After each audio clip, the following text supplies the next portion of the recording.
streaming now. Right.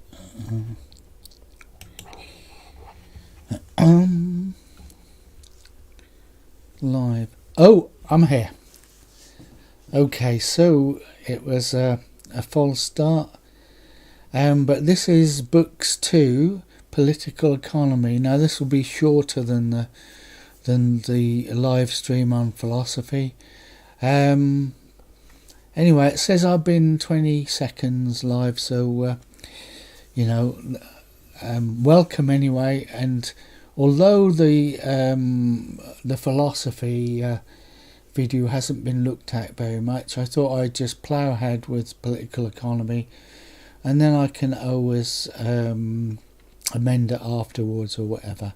So we'll make a start anyway.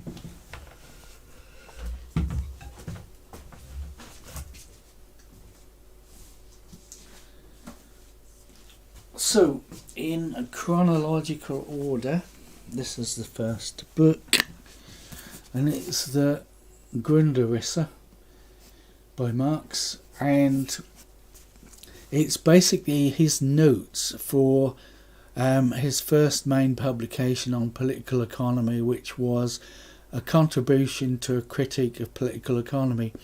But in these notes there are sections on money that aren't reproduced anywhere else, so the only way you can get these sections on money and what it is to actually read the section in the Grinderissa.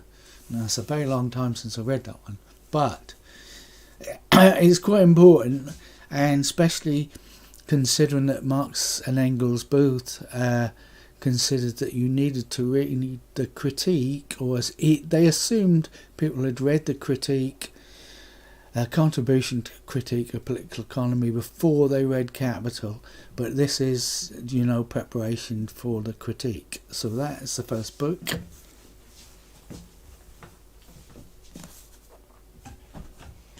Next,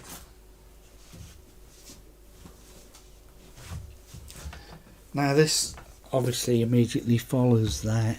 This is a contribution to a critique of political economy.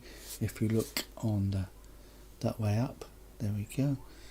And now I read this under very difficult conditions during tea breaks at work, so I've got a Kindle edition of this, and not a Kindle, yeah, I've got it on an old Kindle, but that's not from Amazon, it's from the Marxist Internet Archive version, and I've been going through it again on there because when I first read it, which was a long time ago, it weren't under the best conditions to read. Anyway, so that's that one.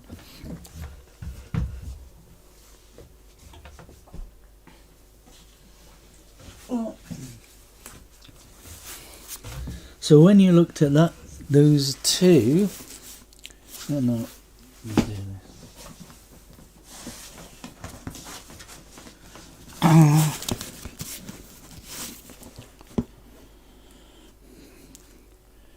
You have the 3 volumes of Marx's Capital, and the best way to do that is then to work through them 1, 2 and 3 and make notes, which is something I did.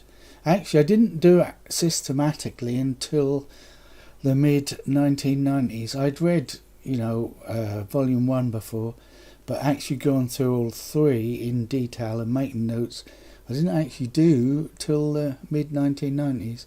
There you go. And that is followed up by Theories of Surplus Value, which is 3 volumes, and these are Marx's criticisms of other economists and comments. They're not all criticisms, they're also comments of other economists. So that's the other 3 volumes. And then when you read those, I'm going to do this. There's also little pamphlets to help. So This is Engels on Marx's Capital. That's a little pamphlet that helps you read Marx's Capital. Then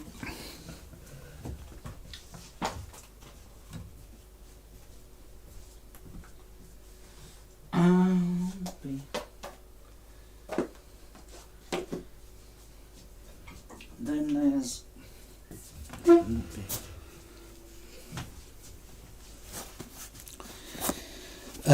other books that help. Jeff Pilling, Marx's Capital. That's another book that, you know, is an introduction. Value, Studies by Marx.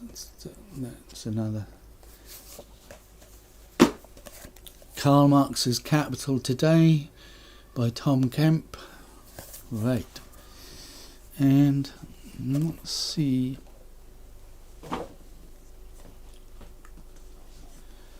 Okay, and then the main follow-up to Capital was Lenin's Imperialism, the Highest Stage of Capitalism, and it's in this book, which is Selected Works by Lenin. So that was written in 1916. I can get the section, and he analyses how the banks and finance industry took over the running of capitalism and imperialism. That is the section.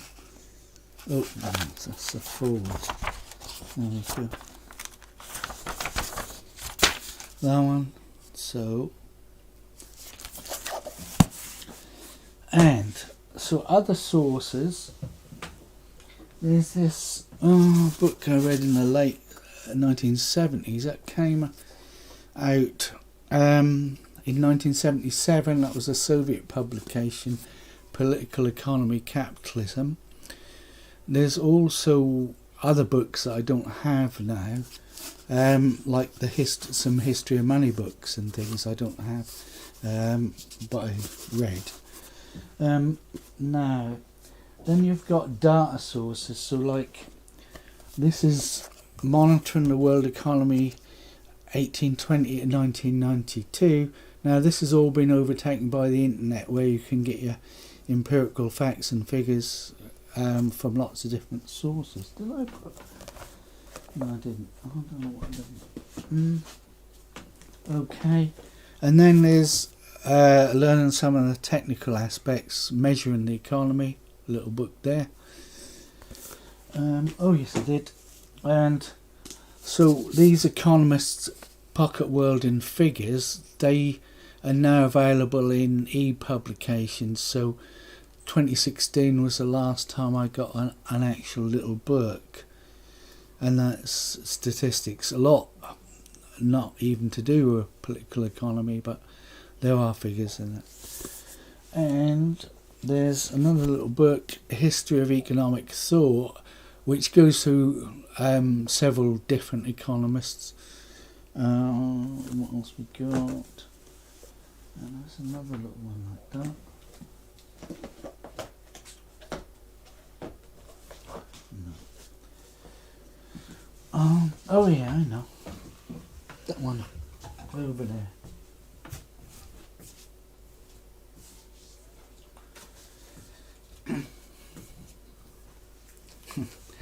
Yeah, that's got quite a strange title, this one.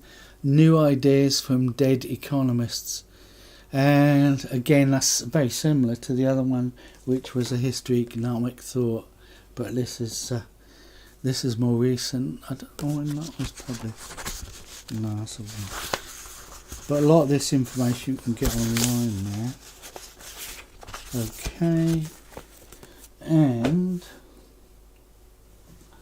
so basically, the point here is, you know, the books and they're really to dealing with political economy and the theoretical side of economics, etc., and the basis of what things are, what money is.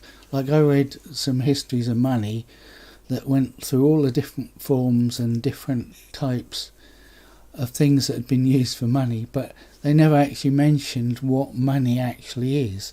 Whereas if you look at the Grinderissa, the very first one I talked about, by Marx, you will see what money actually is.